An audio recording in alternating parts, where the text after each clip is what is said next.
नमस्कार साथियों, आप सबका स्वागत है।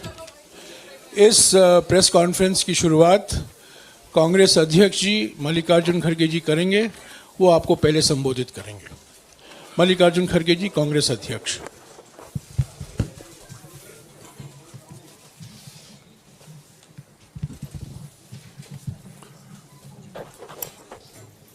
आप सभी को नमस्कार। आज इस प्रेस कॉन्फ्रेंस में हमारे नेता पूर्व अध्यक्ष श्रीमती सोनिया गांधी जी और हमारे पूर्व अध्यक्ष श्री राहुल गांधी जी और मंच पे बैठे हुए हमारे पार्टी के ट्रेजरर, सेक्रेटरीज और दूसरे साथियों, ये एक विशेष प्रेस कॉन्फ्रेंस है। मैं क्योंकि ये पहली बार हमारे नेता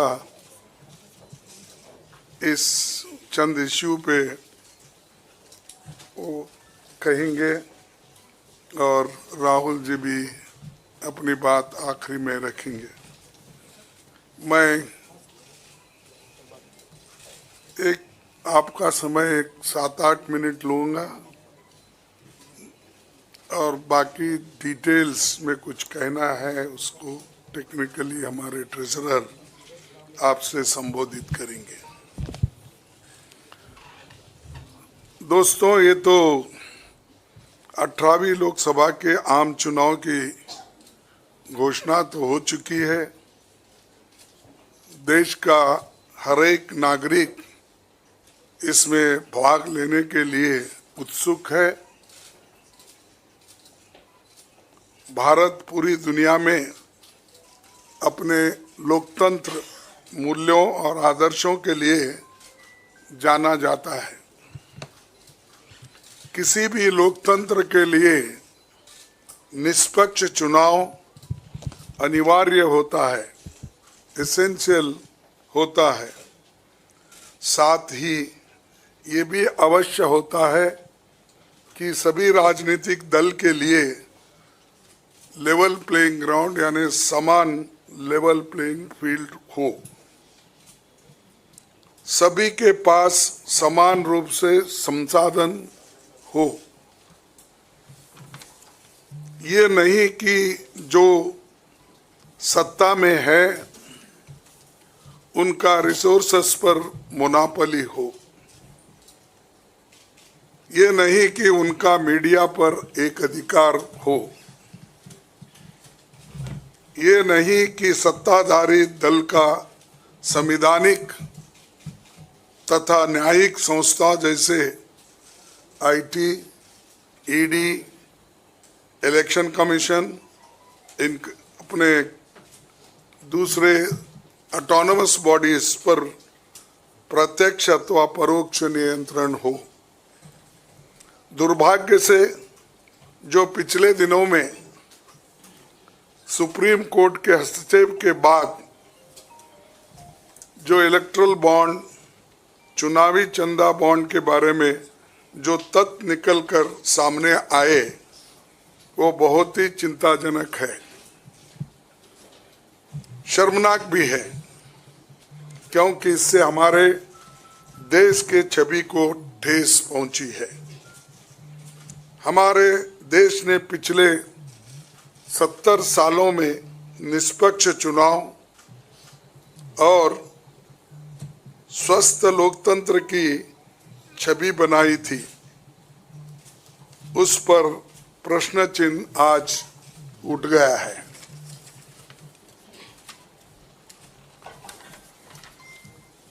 सुप्रीम कोर्ट ने जिस चुनावी चंदा बॉन्ड को इलीगल और अनकॉन्स्टिट्यूशनल कहा, उस स्कीम के तहत मौजूदा सत्ताधारी दल ने हजारों करोड़ रुपए से ज्यादा अपने अकाउंट में भर लिया है। और दूसरी तरफ साजिशन मुख्य विपक्षी दल का बैंक अकाउंट फ्रीज कर दिया गया है ताकि हम पैसों के अभाव में बराबरी से चुनाव ना लड़े और ना लड़ पाए। ये सत्ताधारी दल द्वारा एक खतरनाक खेल है। इसके दूरगामी प्रभाव होंगे, क्योंकि अगर डेमोक्रेसी को इस देश में बचाना है तो लेवल प्लेइंग ग्राउंड होना चाहिए। ऐसा भी नहीं होना चंद देशों में चुनाव हो रहे हैं, 99% वोट एक ही आदमी ले रहा है। ऐसा आपको तो मालूम हो गया रिसेंटली किन किन देशों में ऐसा हुआ है। तो ये सत्ताधारी दल द्वारा एक खतरनाक खेल खेला गया है। इसके दूरगामी प्रभाव होंगे, पर यह स्पष्ट है कि इस तरीके से किसी राजनीतिक दल को असहाय बनाकर चुनाव लड़ने में बाधा उत्पन्न कर और फ्री एंड फेयर इलेक्शन कभी नहीं कहा जा सकता। देश की जनता, एक आम नागरिक एक देख सकता है कि बीजेपी ने चुनावी चंदा बॉन्ड से 56% पैसे हासिल किए हैं, वहीं कांग्रेस को 11% ही मिले हैं। और ये वो पैसे जो बॉन्ड से बीजेपी ने लिए हैं, इसके अलावा जो कैश में इनके पास आता होगा तो कोई अकाउंट ही नहीं है। आप इनके खर्चे देखिए, हर तरफ इनका एडवर्टाइजमेंट लगा है और एडवर्टाइजमेंट में भी मोनोपोली बना ली है। प्रिंट मीडिया हो, टीवी हो और सोशल मीडिया हो, इनका बहुत डोमिनेशन है। लेकिन इतने पैसे एक पार्टी जमा कर सकती है, हिंदुस्तान के 70 साल के डेमोक्रेटिक व्यवस्था में ऐसा कोई नहीं किया। ये पहली बार ये सरकार अनेक ढंग से पैसे आज उठा रही है और इनके 5 स्टार ऑफिसेस से बड़े बड़े हर जगह आप देखिए, और 4-4, 5-5 फ्लाइट एक मीटिंग को जाते हैं और उनके पीछे और 2-4 जाते हैं। एक मीटिंग का इतना खर्च होता है तो शायद ही कोई पार्टी, अपोजिशन पार्टी उसका 10% भी नहीं कर सकती मुकाबला। मैं कहना नहीं चाहता कि बीजेपी ने किस तरीके से कंपनियों से पैसे लिए, क्योंकि सुप्रीम कोर्ट तथ्यों की जांच कर रही है। हमें उम्मीद है कि सच्चाई बहुत जल्द हम सब के सामने आएगी। और अंत में मैं देश के संवैधानिक संस्थाओं से अपील करता हूं कि अगर वो फ्री एंड फेयर इलेक्शन चाहते हैं तो हमारी पार्टी को बगैर किसी रोक टोक से बैंक अकाउंट्स का इस्तेमाल करने दे, और जो इनकम टैक्स का क्लेम है वो अंततः कोर्ट के निर्णय के अनुसार सेटल हो जाएगा। राजनीतिक दल टैक्स नहीं देते, बीजेपी कभी इनकम टैक्स नहीं दी, लेकिन ये लागू सिर्फ कांग्रेस पे हो रहा है। कोई पॉलिटिकल पार्टी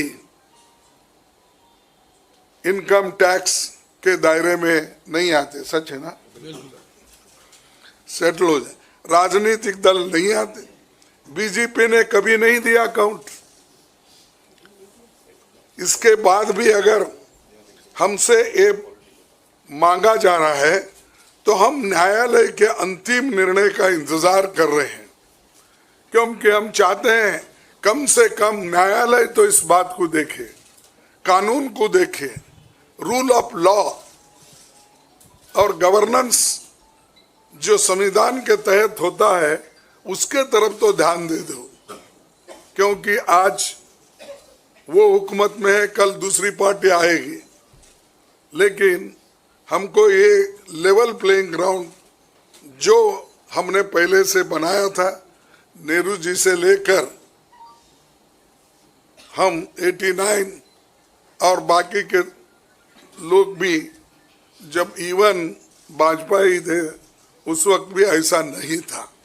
लेकिन यहाँ ये 18वीं लोकसभा का चुनाव जो हो रहा है, इसमें हम सब देख रहे हैं, ये कुचल रहे हैं, सप्रेस कर रहे हैं और हमको चुनाव लड़ने के स्थिति में वो नहीं छोड़ना चाहते हैं और पैसे को तंग तबाह करके वो एक तरफा इलेक्शन कर लेना चाहते हैं।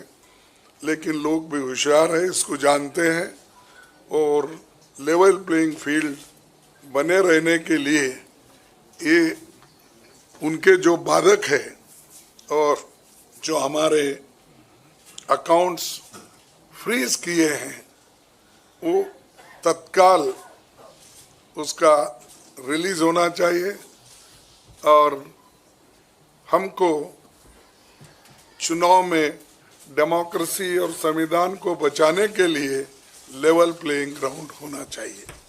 धन्यवाद। शुक्रिया कांग्रेस अध्यक्ष जी। मैं अभी हमारे कांग्रेस पार्टी के संसदीय दल के नेता श्रीमती सोनिया गांधी जी से गुजारिश करूंगा कि आपको संबोधित करें।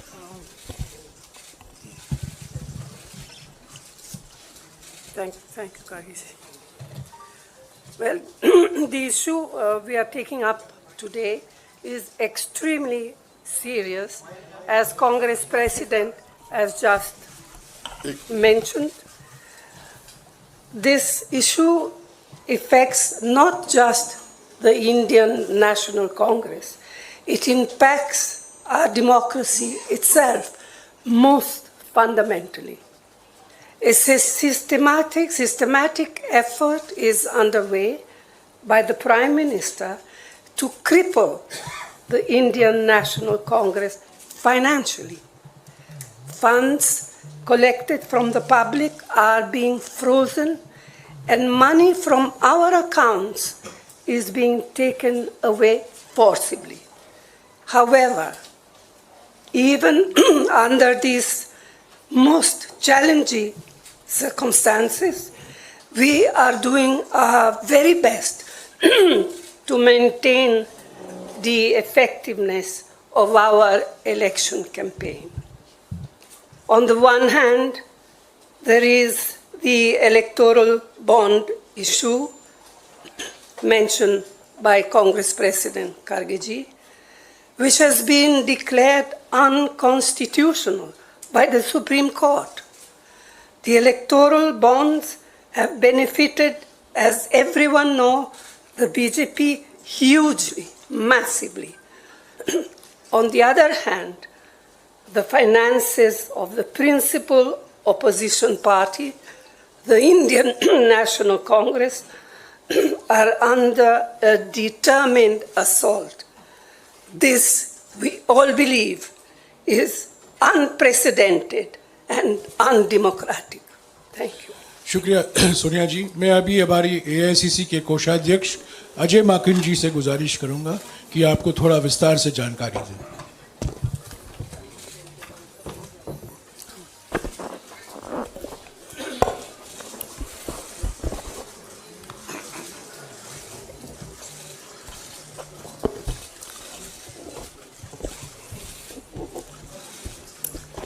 धन्यवाद जयराम जी, आप सब लोगों का बहुत बहुत स्वागत है। अभी हमारे कांग्रेस अध्यक्ष और पूर्व अध्यक्षा ने आप लोगों को बताया कि लोकतंत्र के ऊपर किस प्रकार का खतरा मंडरा रहा है, किस प्रकार से कांग्रेस पार्टी के बैंक खातों के ऊपर हमला हुआ और ये कोशिश करी जा रही है कि फाइनेंशियली कांग्रेस पार्टी को पंगु बना दिया जाए। ये केवल कांग्रेस पार्टी के खातों पे नरेंद्र मोदी सरकार का हमला नहीं है, बल्कि भारत के लोकतंत्र पे हमला है। अगर प्रमुख विपक्षी पार्टी वित्तीय तौर के ऊपर पूरी तरीके से पंगु हो जाए, कोई कार्य नहीं कर सके, पब्लिसिटी के ऊपर पैसा नहीं खर्च कर सके, कैंपेन के ऊपर पैसा नहीं खर्च कर सके, अपने कैंडिडेट्स को पैसे नहीं दे सके, तो फिर चुनाव किस बात का है। और चुनाव की घोषणा हो चुकी है। पिछले एक महीने से हमारे अपने बैंक अकाउंट्स में पड़े हुए 285 करोड़ रुपए का हम इस्तेमाल नहीं कर पा रहे हैं। हम लोगों को पब्लिसिटी के लिए अखबारों के अंदर स्लॉट्स बुक करने, हम लोगों को पब्लिसिटी के लिए इलेक्ट्रॉनिक मीडिया के अंदर स्लॉट्स बुक करने, हमको सोशल मीडिया के अंदर इस्तेमाल करना है, हमको पोस्टर छपवाने, हमको पैम्फलेट छपवाने। अगर हम लोग वो काम भी नहीं कर सकते तो किस प्रकार से लोकतंत्र जिंदा रहेगा और कैसा लोकतंत्र है ये। मैंने पिछले सप्ताह आप सब लोगों के सम्मुख मोतीलाल वोरा जी के समय 2017-18 के एक केस को लेकर के इनकम टैक्स डिपार्टमेंट ने 2017-18 के बेसिस के ऊपर 7 साल बाद में जाकर के हमारे बैंक के खाते अब जाकर के फ्रीज करे हैं, उसकी जानकारी दी। मैंने कहा कि ये 7 साल पुराने कैसे फ्रीज किए जा सकते हैं और टाइमिंग इसका कैसा है। लेकिन मुझे अभी बहुत दुख के साथ कहना पड़ रहा है कि पिछले हफ्ते ये नोटिस हम लोगों के पास में आया है, इसकी कॉपी आप सब लोगों को मिल गई है, आप सब लोगों के आ गई है, आप जरा देखिए। ये सीताराम केसरी जी के जमाने का नोटिस हमें पिछले हफ्ते आया। आप सोचिए, सीताराम केसरी जी के जमाने का 1994-95 की असेसमेंट ईयर का नोटिस अब हमारे पास में आया और इसको लेकर के भी आगे आने वाले समय के अंदर फिर से बैंक को फ्रीज करने का और डिमांड लगाने की ये कवायद शुरू होगी। तो ये कौन सा लोकतंत्र है। अगर इसी रफ्तार से जाएंगे तो महात्मा गांधी के समय पे जमनालाल बजाज जब ट्रेजरर हुआ करते थे, उस टाइम पे भी कोई चीज निकाल करके अब इस वक्त इस चुनाव से पहले हमारे अकाउंट्स को फ्रीज किया जाएगा। तो ये किस चीज का लोकतंत्र है। 30 साल पुराना, 31 साल पुराना असेसमेंट ईयर का हिसाब निकाल करके हमारे खाते फ्रीज करे जा रहे हैं ताकि हम लोग चुनाव ही ना लड़ पाए। हम लोगों के पास में मुख्यतः 3 बातें हैं कहने की। हर पॉलिटिकल पार्टी इनकम टैक्स से एग्जेम्प्टेड होती है। कभी किसी ने भी पेनल्टी इस तरीके से नहीं दिया, तो कांग्रेस पार्टी को अकेले क्यों चुना जा रहा है। दूसरा, इसकी टाइमिंग देखिए। 2017-18 का मोतीलाल वोरा जी के टाइम का और 1994-95 का सीताराम केसरी जी का समय, और केवल 1 महीना पहले चुनाव के घोषणा होने से पहले यह काम शुरू किया जाता है। और तीसरा, क्वांटम ऑफ पनिशमेंट देखिए कि कितना बड़ा पनिशमेंट। क्या हमारे सिर्फ 0.07% पूरा 199 करोड़ का कैश में हमारे अपने एमपीज ने अपनी तनख्वाह दी, उसकी वजह से 0.07% की अनियमितता की वजह से 106% की पेनल्टी हमारे ऊपर लगाई गई, 106% की। कितना 0.07% की अनियमितता की वजह से 106% की पेनल्टी हम लोगों के ऊपर लगाई गई है। ये क्वांटम। हम लोगों ने मात्र 30 दिन लेट हम लोगों ने अपने अकाउंट सबमिट करे। ये इनकम टैक्स एक्ट मेरे पास में है, इसका सेक्शन 234F ये कहता है कि सिर्फ 10,000 रुपए की मैक्सिमम पेनल्टी ली जा सकती है अगर कोई व्यक्ति लेट अपना, कोई भी ऑर्गेनाइजेशन या व्यक्ति कोई भी लेट अपना इनकम टैक्स सबमिट करे, केवल 10,000 रुपए। और हमारे ऊपर 210 करोड़ रुपए का 210.25 करोड़ का 210.25 करोड़ का लियन मार्क कर दिया गया।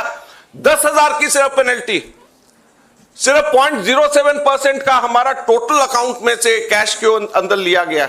ये कहां का न्याय। 115 करोड़ रुपए फोर्सफुली हमारे बैंक अकाउंट से इनकम टैक्स ऑफिसर्स ने बैंक मैनेजर्स के पास में जाकर के सरकार को ट्रांसफर करा दिया गया। वो अब हमारे पास में नहीं है। 115 करोड़ रुपया बैंक मैनेजर्स को जाकर के एक तरीके से डरा करके धमका करके इनकम टैक्स ऑफिसर्स ने हमारे अकाउंट से इनकम टैक्स डिपार्टमेंट और सरकार को वापस ट्रांसफर करा दिया। मैंने बताया जैसे पिछले 5 हफ्ते से 1 महीने से भी ज्यादा हम अपने पैसे जो हमारे वर्कर्स ने इकट्ठे करे हैं वो हम इसका उसका इस्तेमाल नहीं कर पा रहे हैं। ये कहां की डेमोक्रेसी है, ये कहां का लोकतंत्र रह गया।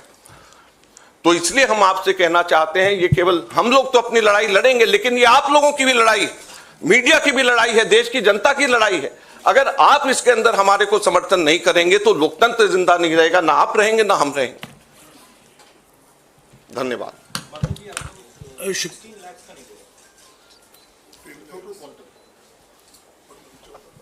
14 हमारा टोटल जो है 14,40,000 बनता है, जो 0.07% है। तो सिर्फ 14,40,000 जो हमारा 0.07% है, उसकी वजह से हमारे को ऊपर 210 करोड़ रुपए से भी अधिक का हमारे ऊपर लियन मार्क करके हमारी पेनल्टी लगाई गई है। तो आप सोचिए 14,40,000 के बदले 210 करोड़ रुपए की पेनल्टी हमारे ऊपर लगाई गई है। ये कहां का लोकतंत्र है? शुक्रिया अजय माकन जी। आखिर में मैं राहुल गांधी जी से गुजारिश करूंगा कि वो आपको संबोधित करें।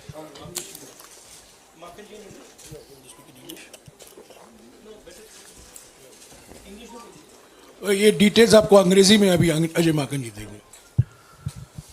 Friends, there has been an assault on Indian democracy.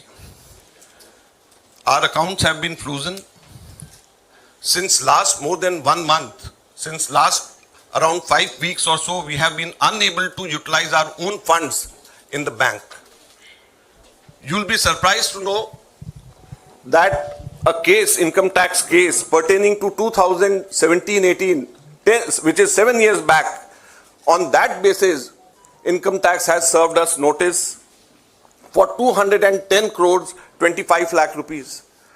That amount of lien was marked against the Congress party in all our accounts. And effectively we are unable to utilize our 285 crore rupees, our own money which is lying in the bank. The most important thing is the timing and the exemptions which all the political parties enjoy. When all political parties enjoy income tax exemption, then why is it being slapped on the Congress party? Never it has happened in the past that the BJP had to pay any kind of penalty, any kind of income tax. Then why is it that the Congress party being singled out? The timing is such that 7 years old case, it seems that the BJP was waiting for the elections to come, and just 1 month before the elections were to be announced, they froze our accounts. So imagine how can it be a level playing field? We don't have money to give to our candidates. We don't have money to publish our pamphlets. We don't have money to organize our public meetings. We don't have money to book advertisements in the social media or in the newspapers. So how are we going to fight the elections, or how is democracy still alive in the country where the principal opposition party is unable to spend even a single penny in the elections? And it is not only this, the government has not stopped only on this 2017-18 notice. We have been slapped with another notice last week, and it pertains to 1994-95 during Sitaram Kesri when he was the treasurer. So imagine we are being slapped with a notice, income tax notice, 30 years back, pertaining to account 30 years back. And just at the eve of election, so that we are unable, our accounts are crippled and we are unable to use our own money for the elections. So please, this is the time when it is not only fight for the Congress party, our own fight alone, it is, we have to all fight together to save democracy.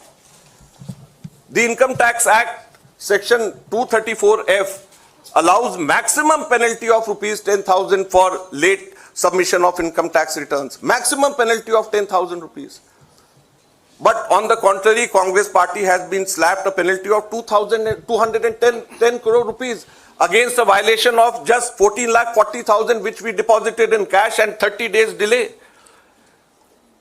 So the quantum of punishment is totally unmatched with a trivial small kind of mistake, you may say, or small kind of thing which has been done 7 years back, which can easily be condoned. Thank you very much. शुक्रिया अजय बाबा जी। आखिर में अभी राहुल जी आपको संबोधित करेंगे।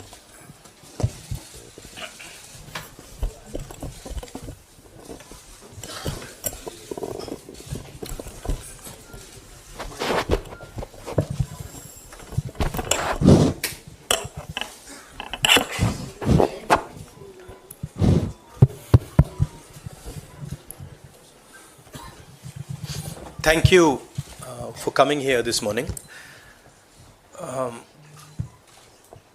If any of you imagine,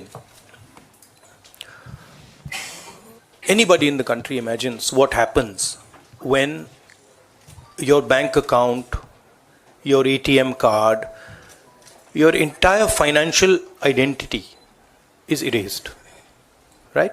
You can imagine if it is done to a family, the family will starve to death. If it is done to a business, the business will be crippled. Right? This is what has been done to the Congress party 1 month back. All our bank accounts have been frozen. We can do no campaign work. We cannot support our workers. We cannot support our candidates. Our leaders cannot fly from one part of the country to the other. Forget fly. They can't take a railway train. And this has been done literally 2 months before the election campaign. Why has it been done? One notice comes from the 90s, another notice comes from 6-7 years ago. Quantum amount, 14 lakh rupees. And punishment, our entire financial identity. Right? What's interesting to me is that there are institutions in this country that are supposed to protect the democratic framework. There are the courts in the country, there's the election commission in the country, right? And nothing is happening. The election commission has not even said, wait a minute, you have frozen the bank account of the largest, of one of the biggest political parties, largest opposition in the country. And already our ability to fight the election has been damaged. We've already lost a month. As Makanji said, we are unable to get slots for advertising. We are unable to put ads in newspapers. And so what sort of a democracy is this? This is a criminal action on the Congress party. And it's a criminal action done by the Prime Minister and the Home Minister. It's very clear. This type of activity does not happen without them in today's India. And so the idea that India is a democracy, this is a lie. There's no democracy in India today.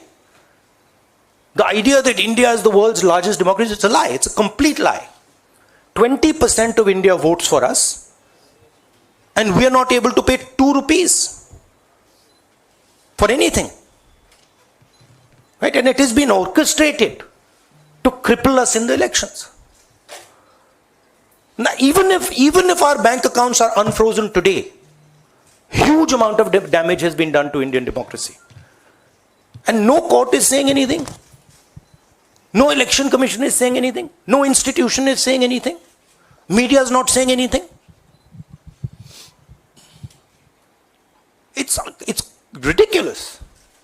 And it's your duty, and I'm not just speaking to the media, it is the duty of all the institutions of this country, it is the duty of the people of this country. You're being robbed of your most important asset. You're being robbed of your constitution, you're being robbed of your democratic structure, you're being robbed of the entire architecture, and everybody's just quiet. I can say it in Hindi. 1 महीने पहले Congress party के सारे bank account freeze कर दिए गए।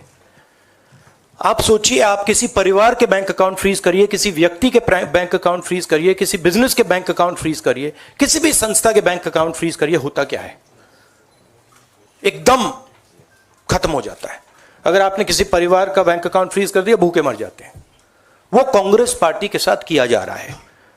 1 महीने पहले यह हुआ, और किसी संस्था ने, हिंदुस्तान की संस्था ने, किसी कोर्ट ने, किसी इलेक्शन कमीशन ने चूं तक नहीं कहा। सब ड्रामा देख रहे हैं। 20% हिंदुस्तान के लोग कांग्रेस पार्टी को वोट देते हैं। हम 20% लोगों को रिप्रेजेंट करते हैं। और आज हम रेलवे टिकट नहीं खरीद सकते, आज हम अपने नेता को एक शहर से दूसरे शहर नहीं भेज सकते, हम एडवर्टाइजमेंट नहीं लगा सकते। और क्यों? 14 लाख रुपए 7 साल पहले 14 लाख रुपए का इशू है और 200 करोड़ रुपए का फाइन, और सारे के सारे बैंक अकाउंट फ्रीज कर दिए। जब इनकम टैक्स, ये दिखाना मुझे जरा, सॉरी क्या 200 करोड़, जब इनकम टैक्स, साफ इनकम टैक्स की जो एक्ट है साफ कहता है कि ज्यादा से ज्यादा 10,000 रुपए का फाइन लगेगा। तो यह है हिंदुस्तान का लोकतंत्र। यह क्रिमिनल एक्शन है कांग्रेस पार्टी के खिलाफ और हिंदुस्तान के लोकतंत्र के खिलाफ, और यह क्रिमिनल एक्शन हिंदुस्तान के प्रधानमंत्री कर रहे हैं। मेरी विनती है कि जो हिंदुस्तान के इंस्टीट्यूशंस हैं, जो वो अपने आप को हिंदुस्तान के इंस्टीट्यूशंस मानते हैं, डेमोक्रेसी को प्रोटेक्ट करते हैं, लोकतंत्र को प्रोटेक्ट करते हैं, हिंदुस्तान के कोर्ट्स हो, हिंदुस्तान का इलेक्शन कमीशन हो, वो इसके बारे में कुछ करें। और यह कहना कि हिंदुस्तान दुनिया की सबसे बड़ी डेमोक्रेसी, झूठ है। यहां कोई डेमोक्रेसी नहीं है। बिगेस्ट ऑपोजिशन पार्टी का आपने बैंक अकाउंट बंद कर दिया और 1 महीने कोई कुछ नहीं बोल रहा है। केसरी जी के टाइम से नोटिस आया है। तो अजीब सी सिचुएशन है, सब लोग देख रहे हैं और हर संस्था मतलब का रोल है इसमें, कोर्ट्स का रोल है, इलेक्शन कमीशन का रोल है। धन्यवाद। शुक्रिया राहुल जी। साथियों, कांग्रेस अध्यक्ष जी, सोनिया जी, राहुल जी ने और दूसरी ज़रूरी बैठक से निकलकर यहाँ आए हैं आपको संबोधित करने के लिए। उनको उस बैठक में वापस लौट जाना है। आपके सवाल हमारे कोषाध्यक्ष विस्तार से जवाब देंगे।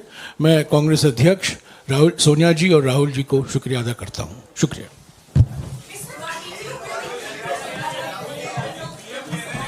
No, 1 second. Look, 1 second. Look, please understand. This is not freezing of the Congress party's bank accounts.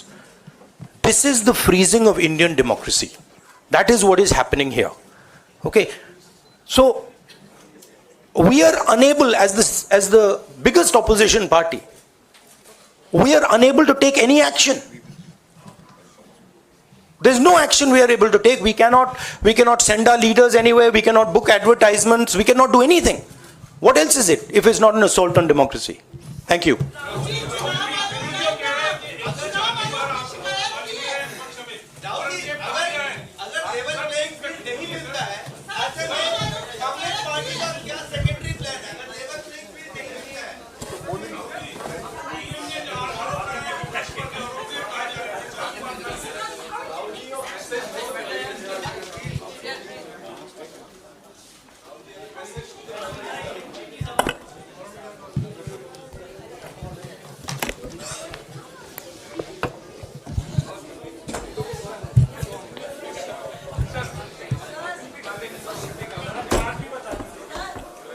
एक मिनट।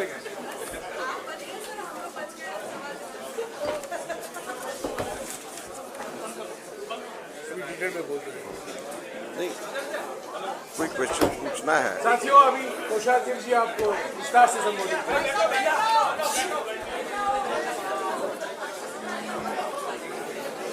शुरू कर दो यार।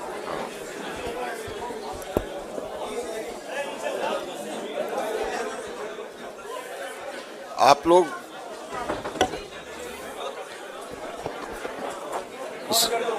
हाँ,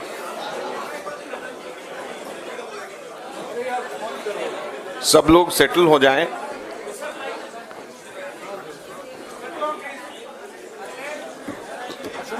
सब लोग सेटल हो जाएं। अभी जैसे हम लोगों ने विस्तार से बताया कि किस प्रकार से हम लोगों के बैंक अकाउंट्स के ऊपर हमला हुआ, अकाउंट्स को एक तरीके से पूरा फ्रीज किया गया। लियन मार्क करे गए हमारे 11 अकाउंट्स कुल 4 बैंक्स के अंदर थे और कुल 210 करोड़ से भी अधिक कुछ बैंक्स के अंदर 135 करोड़, कुछ बैंक्स के अंदर 75 करोड़ रुपए के नोटिस दे करके लियन मार्क किया गया। और इसी बीच में इनकम टैक्स ऑफिसर्स ने खुद जा करके बैंक मैनेजर्स के पास में जाकर के हमारे बैंक से जबरदस्ती हमारे पैसे इनकम टैक्स के अंदर ट्रांसफर कराए, लगभग 115 करोड़ 32 लाख रुपए के अमाउंट के। और वो पार्टी जिसको पूरी ताकत के साथ में चुनाव के अंदर लोकतंत्र की भूमिका निभानी चाहिए, वो पार्टी चुनाव के अंदर लोकतंत्र की भूमिका निभाने की जगह इनकम टैक्स के ऑफिसेज, बैंक के मैनेजर्स के पास में और कोर्ट्स के ऑफिसेज के ऊपर चक्कर काट रही है, वकीलों के साथ में मीटिंग कर रहे हैं बनिस्बत इसके कि हम लोग किस तरीके से लोकतंत्र के इस पर्व में हम शामिल हों, उसकी तैयारी करने की जगह। तो आप समझ सकते हैं कि जब हमारे ना केवल रिसोर्सेज बल्कि हम लोगों का समय, हम लोगों की पूरी ताकत इस काम में लगने की जगह कि कैसे लोकतंत्र के पर्व में शामिल हों, उसकी जगह के ऊपर कैसे अपने बैंक अकाउंट के अंदर अपने पैसों को बचाया जा सके, उसमें लगे तो किस तरीके से लोकतंत्र के अंदर लेवल प्लेइंग फील्ड हो सकता है। तो इस बारे में मैंने पूरी अभी जानकारी दी है। आप लोग कोई प्रश्न इस पे पूछना चाहें, और मेरा स्टेटमेंट भी सर्कुलेट हुआ है, आप लोग कुछ प्रश्न पूछना चाहें तो बेशक आप पूछ सकते हैं।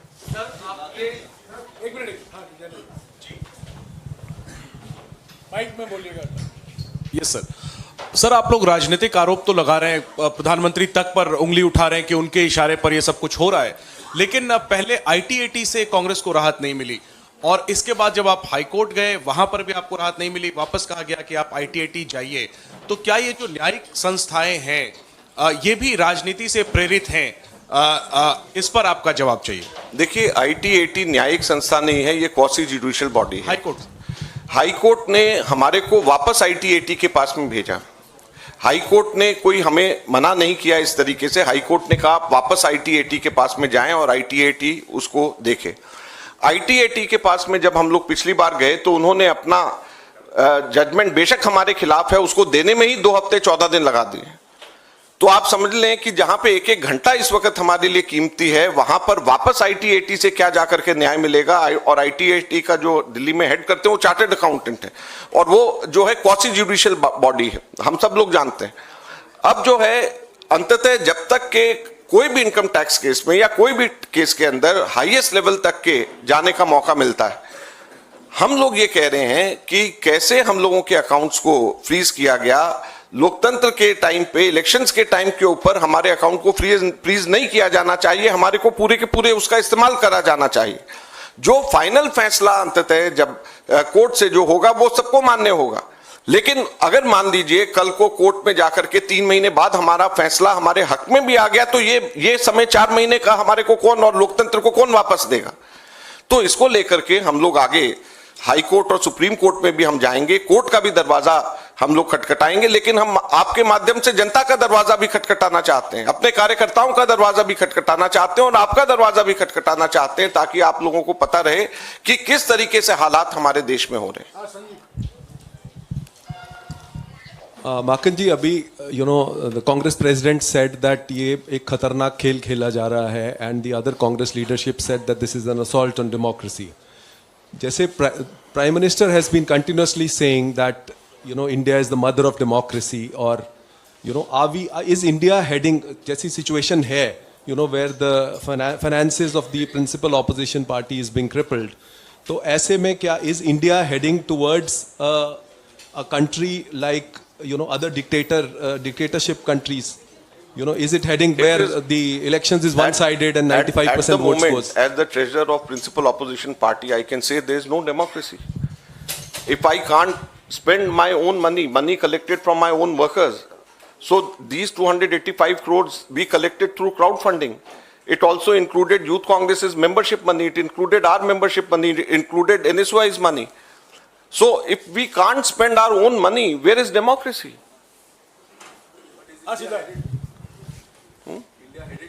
It is already there. Not why headed. It is already if the present situation is not a democratic situation where the principal opposition party doesn't know how to contest election, how to send money to its candidates. Madhav sir, आप लोग किए एक आपने तकनीकी पहलू तो आप income tax का सब बताए, लेकिन बात आज आप लोगों ने मंच से राजनीतिक करी है, राजनीतिक पहलू पे बात करी है। तो एक दरवाज़ा जो है वो राष्ट्रपति का भी है, जहां पर आप कॉन्स्टिट्यूशन को बचाने की और डेमोक्रेसी को बचाने के लिए आप पहल कर सकते हैं। क्या वो रास्ता खुला हुआ है? और साथ साथ अपोजिशन की सभी पार्टियां, इंडिया ब्लॉक को भी आप साथ में लेके वो दरवाज़ा खटखटाएंगे क्या? देखिए, हम लोग लोकतंत्र को बचाने के लिए सभी दरवाजे और सभी जो भी लोकतांत्रिक तरीके हैं उनको हम अपनाएंगे। कोई भी ऐसा दरवाजा नहीं है जिसको हम छोड़ेंगे और कोई भी लोकतांत्रिक तरीका ऐसा नहीं है जिसको हम अपनाने से परहेज करेंगे। हर लोकतांत्रिक तरीका अपनाया जाएगा और हर लोकतांत्रिक दरवाजा लोकतंत्र का खटखटाया जाएगा, क्योंकि ये लोकतंत्र को बचाने का सवाल है। सर, आप कांग्रेस के कोषाध्यक्ष हैं और वाकई आपके लिए बहुत चिंता का विषय है, क्योंकि पैसा आपके पास नहीं है, फ्रीज है। सर, सवाल ये है कि आप लगातार, राहुल गांधी ने भी कहा, आप भी कह रहे हैं कि लेवल प्लेइंग ग्राउंड नहीं है आपके लिए, तब आपके पास ऑप्शन क्या बचता है? क्योंकि लोकसभा चुनाव बिल्कुल मुहाने पर है और ऐसे में जब आपके पास संसाधन नहीं होंगे तो चुनावी मैदान में क्या उतरेंगे? इसको लेके क्या विकल्प आपके पास है? देखिए, हम लोग सभी विकल्प जो लोकतांत्रिक विकल्प हैं उसको हम लोग अपनाएंगे। हम कोर्ट के, न्यायालय के सबसे बड़े दरवाजे तक के हम लोग जाएंगे, खटखटाएंगे और जो भी लोकतांत्रिक तरीका है जमीन पे उतर करके लड़ने का, अपने कार्यकर्ताओं के पास में जाने का, अपने कार्यकर्ताओं से अपील करने का कि हम लोगों को मदद करें, कैंडिडेट्स को डायरेक्टली मदद करें, ये सब चीजें हम लोग करेंगे आगे आने वाले समय में। आप देखिए, लेकिन कांग्रेस की टॉप लीडरशिप ने संज्ञान लिया, आपके सामने बताया, चिंता जाहिर करी, ये इसको हम आगे और लेकर के जाएंगे। अजय जी, यहाँ पर लगातार बात हो रही है, कल पहले चरण का अधिसूचना भी जारी हो गई। क्या कारण है कि कांग्रेस अभी तक चुनाव आयोग के दरवाजे नहीं गई है? जो इस पूरी जो कार्यप्रणाली है उस पर उसने साफ तौर पर कहा था अपनी प्रेस कॉन्फ्रेंस में कि सबको समान अवसर मिलेगा और ये चुनाव आयोग की जिम्मेदारी है। हम लोग सुप्रीम कोर्ट भी गए हैं और हाई कोर्ट भी हम लोग गए हैं। ऐसा नहीं है कि हम लोग जो भी लीगल हमारे पास में पोजीशंस हैं उसका हम इस्तेमाल नहीं कर रहे। हम लोग सभी लीगल वेन्यूज जो हैं उसका हम इस्तेमाल कर रहे हैं और हमारे पार्टी के अंदर जो टॉप लीगल ब्रेन्स हैं, अभिषेक सिंघवी, चिदम्बरम, तनखा जी, सलमान खुर्शीद जी, सभी के सभी लोग इसमें हम लोगों को एडवाइस दे रहे हैं और हम लोग इसको हर दरवाजे पे हम जा रहे हैं। मोहित ने जो सवाल पूछा उसी के एक्सटेंशन में मैं आगे पूछना चाहती हूँ, अगर कोई और रास्ता नहीं रहता है, क्या आप लोग इस पे भी विचार कर रहे हैं कि आप चुनाव बाइकआउट कर दें? नहीं, ऐसा नहीं है। Sir,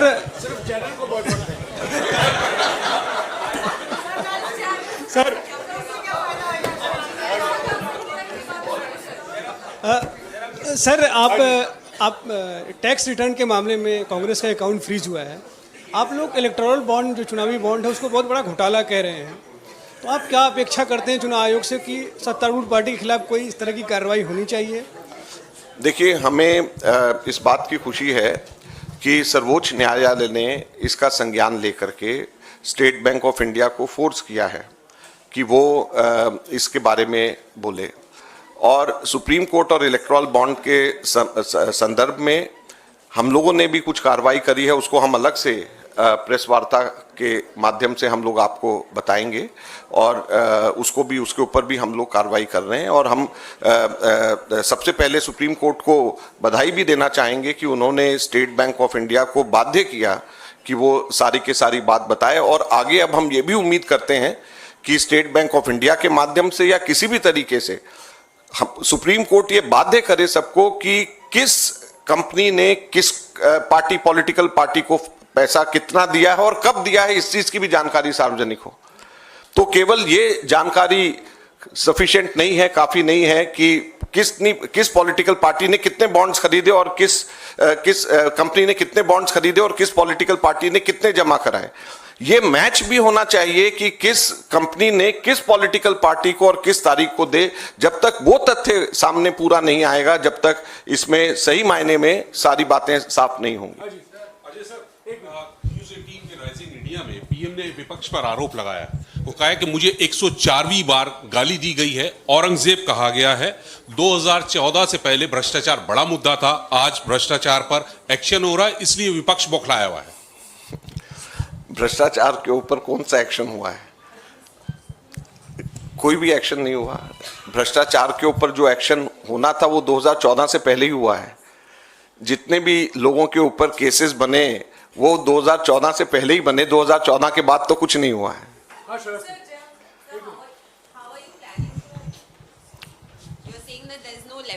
You're saying that there's no level playing field with the freezing of your accounts. So how are you planning to take this message forward to the people of the country that the level playing field is being deprived to the Congress party? Well, we are taking it through the press conference. This is the first step which we have done, and it is not the first time that I am doing so. This is my third press conference on this issue. So after 2 press conferences, which I did alone, I thought that it is very much required that the senior leadership also should be present so that it passes on to the people. So I am very happy. We are happy. I thank Jairam Ramesh ji. He could organize senior leadership also speak on this issue. Tomorrow, PCC presidents across the country and also our ex-chief ministers across the country, they are also taking up this issue through various press conferences. And then we are going to hit the ground also on this. So we have a plan in place and we are going to take up. Sir, yesterday the Home Minister reiterated that the electoral bonds is basically to remove the black money. It was in some level able to do so, but the Congress party and the other opposition parties are frustrated because the old system of hafta vasuli or the cut money is not possible anymore. That is why they got 5 times more than the principal opposition party. They've got 5 times more than the principal opposition party. That is why they are unable, the SBI is unable to tell so far which company has given how much to a political party and when. So if it is not black money, then it should be open. Then all the companies, which company has given to which political party and when, should be open. Let me answer your question. We have done an analysis, which I will be putting out shortly. Out of the 8,000 crores of electoral bonds that the BJP has got, we have been able to directly correlate 4,000 crores of electoral bonds with 4 lakh crores of contracts. This is Chanda Do, Dhanda Lo. That's all it is. This is Chanda Do, Dhanda Lo. 4,000 crores out of 8,000 crores is directly linked with 4 lakh crores worth of contracts awarded by the government of India, not by any state government, awarded by the government of India. So the Home Minister should get his facts right. Thank you. ताज्या बातम्यांसाठी चॅनलला subscribe करा, bell आयकॉनवर click करा आणि हा video सर्व social media साईटवर share करा.